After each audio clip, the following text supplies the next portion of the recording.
नमस्ते छात्रों, आप सब कैसे हैं? मुझे उम्मीद है कि आप सब ठीक होंगे।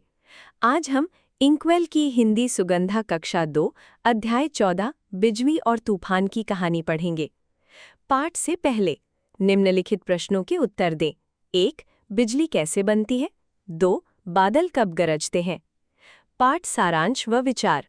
इस पाठ में बिजली और बादल की एक कहानी बताई है कि किस तरह वे धरती छोड़कर आसमान में बस गए। बहुत समय पहले बिजली और तूफान धरती पर मनुष्यों के बीच रहा करते थे। राजा ने उन्हें मनुष्यों की बस्ती से दूर रखा था। बिजली तूफान की बेटी थी। जब कभी किसी बात पर बिजली नाराज हो उठती, वो गुस्से में किसी के घर पर गिरती और उसे जला देती, या किसी पेड़ को राख कर देती, या किसी खेत की फसल नष्ट कर देती। वो मनुष्यों को भी अपनी आग से जला देती थी। जब जब बिजली ऐसा करती, उसके पिता तूफान गरज गरज कर उसे रोकने की चेष्टा करते, किंतु बिजली बड़ी ढीठ थी। वो पिता का कहना बिल्कुल नहीं मानती थी, यहाँ तक कि तूफान का लगातार गरजना मनुष्यों के लिए सिरदर्द बन गया। लोगों ने जाकर राजा से इसकी शिकायत की।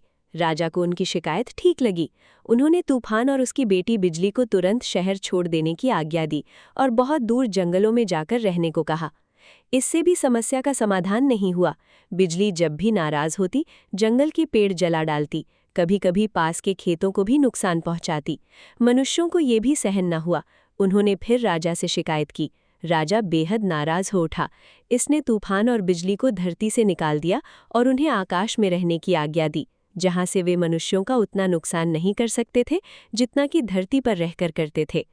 तो विद्यार्थियों, मुझे उम्मीद है कि आप सभी को ये अध्याय समझ आ गया होगा। इसे एक बार फिर से पढ़ें और अभ्यास करें।